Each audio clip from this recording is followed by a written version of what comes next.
I am the queen of my throne. I am the queen of my throne. I am the queen of my throne. Hello and welcome to the What's Really Going On. And I'm Dr. Karen Walker, and I have here also our audio producer, Win TZ, which doesn't like to be on camera, but I'm going to make her be on the show anyways, so she needs to show her face. Yes, she needs to show her face, so you can all see her wonderful face. Hello everyone. And you can see the mastermind behind everything.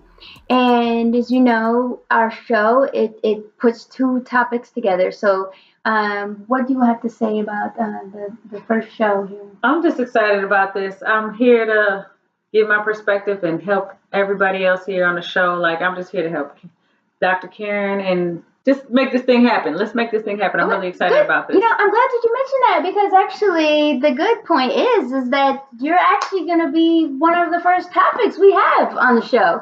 Because Absolutely. Today we're talking about what's really going on with people that love their pets. And Wintizzi, what's the deal? Because you're actually giving the opposing view today, and what's really going on with not loving pets.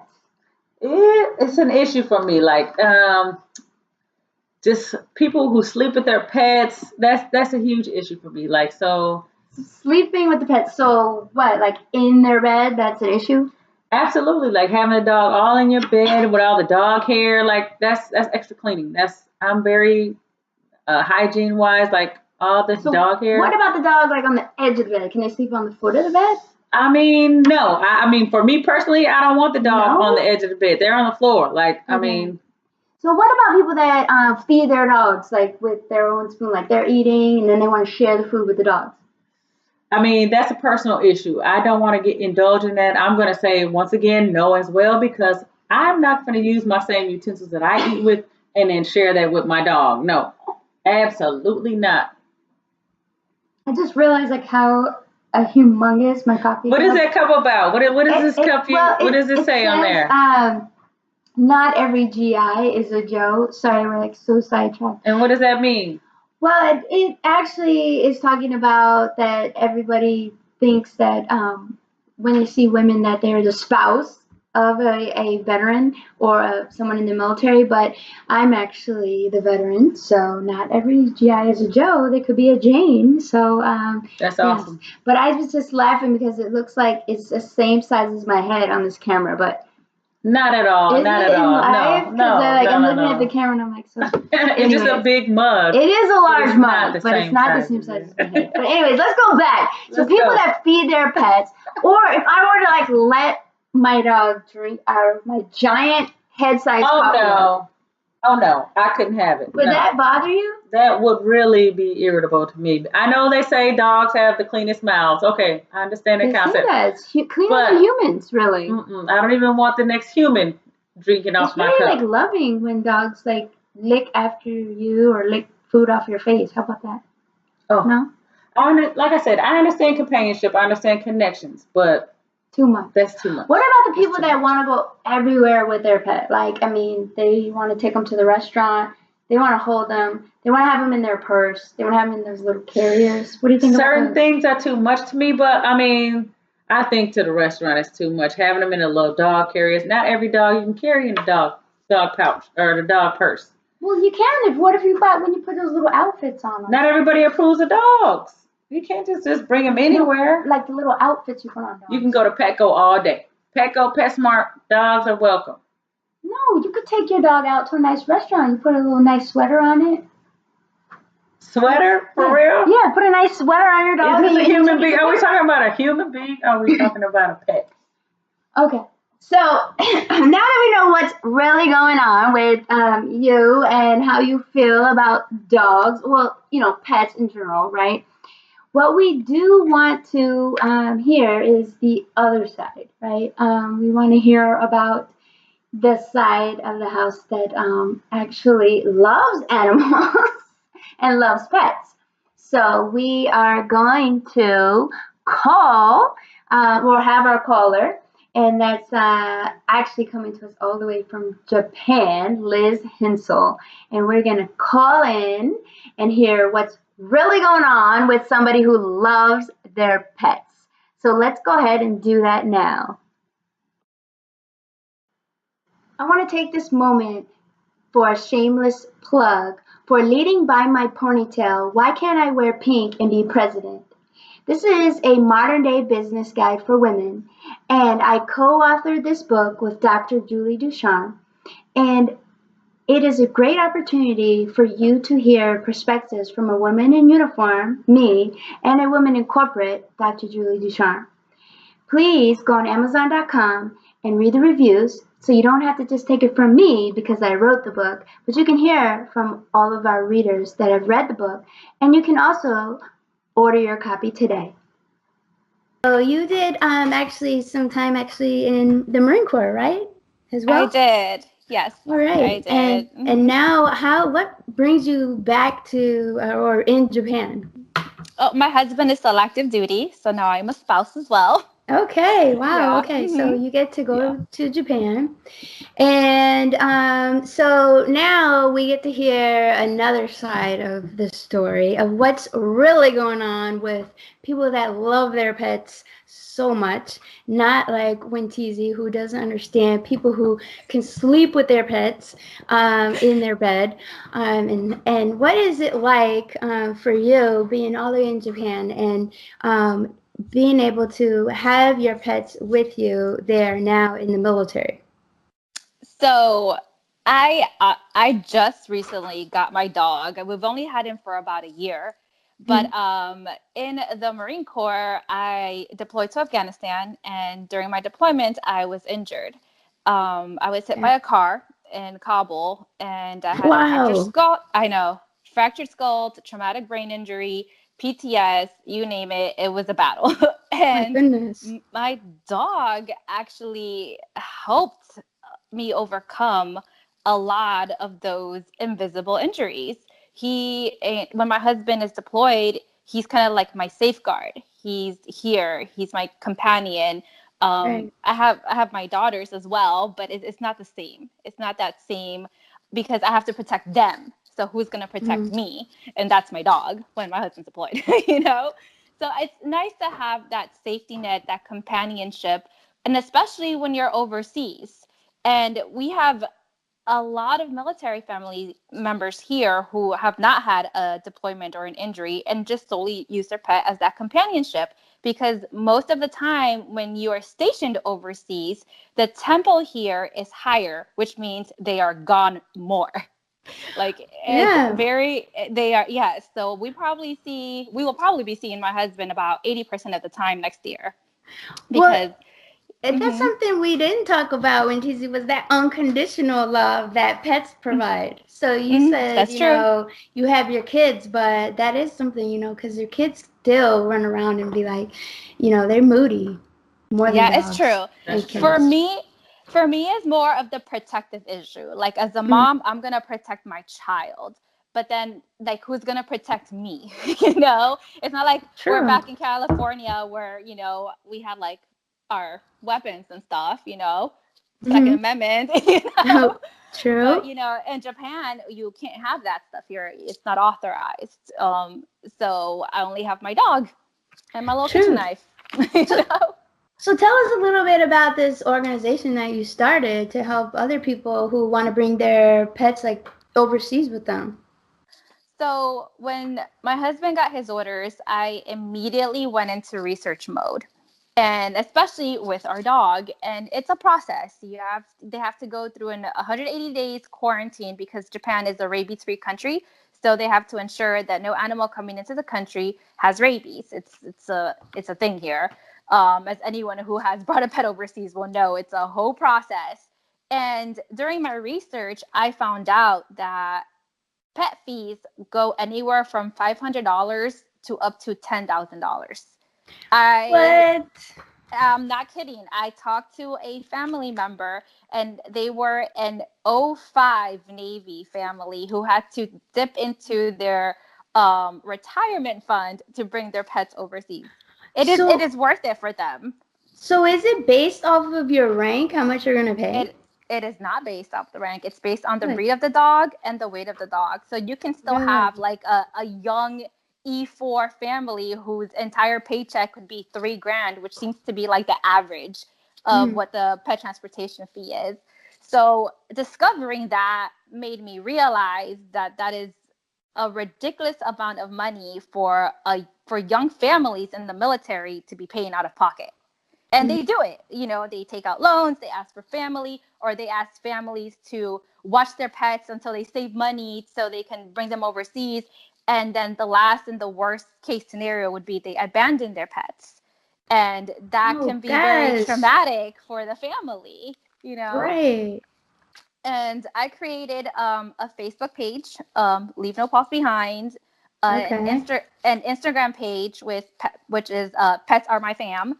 And on those pages, I have pictures and stories that real military families have submitted to us and to tell us about what their struggle, what they went through, how much they spent, or, pictures of their dogs that are not here yet because of how expensive it is.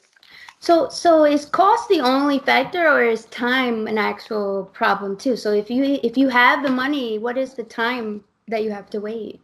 So as you know, when it comes to the military, you can have orders to Japan today, and then next week it could be Hawaii or back to Virginia or something like that. Right. So it's very, it's a very flimsy process because nothing is set in stone until you have those orders in hand. So with the quarantine process, you can actually start the quarantine process in your home. They can come to the base and continue the quarantine on base housing, but they just cannot, you can't explore Japan if your dog is still in the quarantine status. So a lot of people think quarantine, oh, my dog's going to be stuck in a kennel and they can't move. It's not like that. And once they start the process, they'll understand what they mean.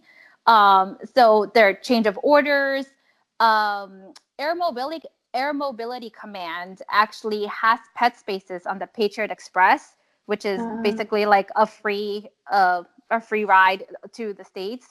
But the way that the pet spots are allocated is based by branch of service. So with the Marine Corps being the smallest branches, I was gonna say we probably don't get much. We get 3 pet spots a month. No way. Yeah, and that is like our sector, like where we came from, Miramar. So that was Miramar wide. Yeah. So imagine all those people trying to find for one of those pet spaces, with some people who have orders maybe 8 months out and people have orders 3 months out. It's not a good process. And that's what I'm lobbying for. That's why people try to sneak them into their purses and stuff, I'm sure. Exactly. What's the fee for the quarantine process? The 180 days of quarantine, what's the cost for that? There's no cost because you do that at home. So what you pay for is like the vaccinations. They have to do a whole rabies series. They have to take a test called the FAVEN, and it's different for cats as well. And all those fees vary depending on your vet. I think we paid about $120 just on vaccinations. So, and it's different, for every breed. It's different for every family. Okay. So tell us more about the lobbying that you've been doing, because you've been putting in a lot of work behind the scenes for these pets, and I can see why. But what is the lobbying you've been doing? So I used to work for now Senator Duckworth when she was a congresswoman. I was her ADA aide, and I built a lot of relationships on the Hill. So when I found out that this is an issue. I mean, it's not, I understand that there's bigger issues out there, don't get me wrong, but at the end of the day, this is still an issue. This is still a lot of money out of your personal pockets to bring your baby over, because that's what it is. It's like, it's your part of your family, Yes. Like I could never I could just never think of leaving my dog here. It's just not going to happen. But so I basically printed out a list of every congresswoman, every congressman, every senator, and I just started emailing, calling, talking to the military staff, military family staffer on the Hills, and just telling them this issue. And I get the same reaction. I don't think it's been the same reaction pretty much across the board, that they have no idea this was going on. They had no idea this was an issue. Right. And honestly, neither did I until we got our orders to Japan. I had no idea of how much of a struggle it is. And Right. I'm part of this Iwakuni spouses page, and I sent out a survey monkey, Mhm. so people can anonymously post their stories. And I have pages, like hundreds of Wow, I could pages see that. of people's stories of how it like hurts their kids not having their pet. How Mhm. like one of the biggest I guess rebuttal against what I'm trying to do is why should the government pay for a pet, or Right. it's your choice to have a pet, you know? And my rebuttal to that is it's also your choice to have kids. It's also your choice to not have kids and have a pet. And Right. then I also think about those people who are struggling with infertility, and maybe their pet is their source of comfort. So, Yeah. and Yeah, I've heard also, that.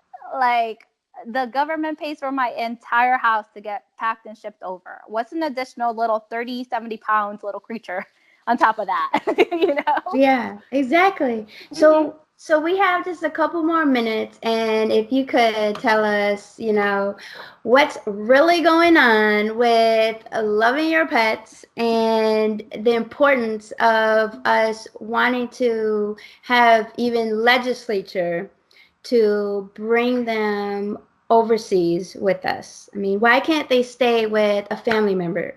I mean, what's really going on with that? Well, the fact that a pet, you form such an emotional connection with your pet that it physically hurts some people to leave them behind. And if that is their only choice due to a financial issue, which I believe can be resolved, we can find different avenues to find a solution to include this fee into an overseas move, then we can avoid all that like additional. I don't want trauma is not the right word, but think about it. You are uprooting your life from your friends and your family and it's going to happen because it's the military way of life. Mhm. But on top of that, you're going to a different country where you don't speak the language. Mhm. Your neighbors become family, and it is nice to have that little piece of your constant companion, your constant reminder of home there with you. I love that. I mean, I'm sold, but I love that. So I'm an easy sell. But when choosing what's really going on with those that are not fans of having pets as part of your family? I mean, I commend what you're doing, the drive you have with this, and then I understand the emotional connection, and it's just part of home. But I just still think that it's the maintenance of it, picking up feces every day, getting up, walking 3, 4, 5 times a day, sleeping in the bed, around the house. It's just extra care and maintenance. It's just too much. It's too much. But I do love what you're doing, and I do stand for individuals in a different opposition who don't have pets and people who do it. I understand your perspective and the love that you have for that. So I do respect what you're doing. I mean, I think we are all a little high maintenance. I'm pretty sure my dog judges me when I put my face masks on. I love it. Yeah. All right. Well, thank you. We love having you on the show, and we wish you the best of luck when you go out on the hill. And do you have your dog with you now? He's asleep. He Oh, left me. of Yeah. course. It is late there, so I hope you get to go at least snuggle Yeah. up with your dog. We What is your dog's name?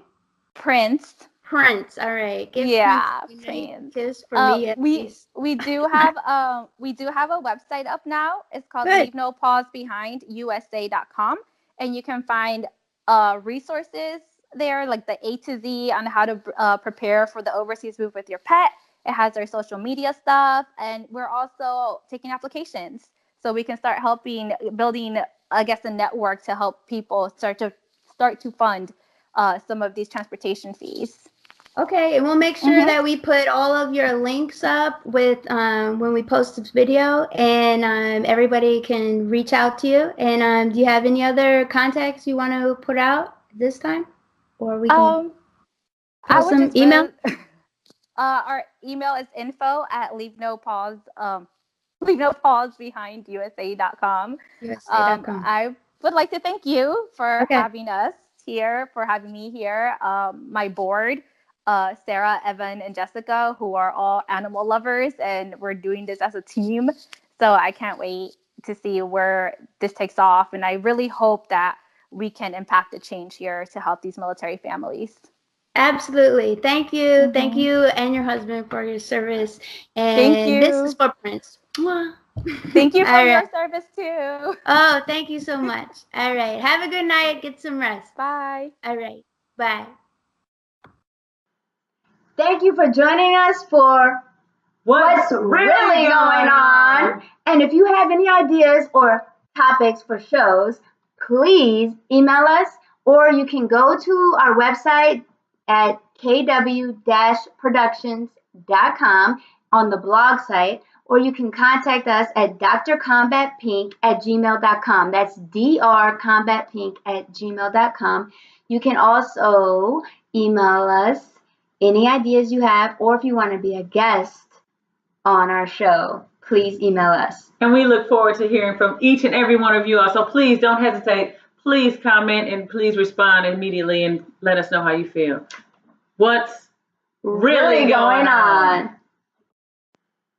If you would like us to show your business card during our show, please email us at drcombatpink@gmail.com. That's drcombatpink@gmail.com. Thank you. I am the queen of my throne. I am the queen of my throne. I am the queen of my throne. I am the queen of my throne. They gon' hate when we get on. They gon' hate when we get on. They gon' hate when we get on. They gon' hate when we get on.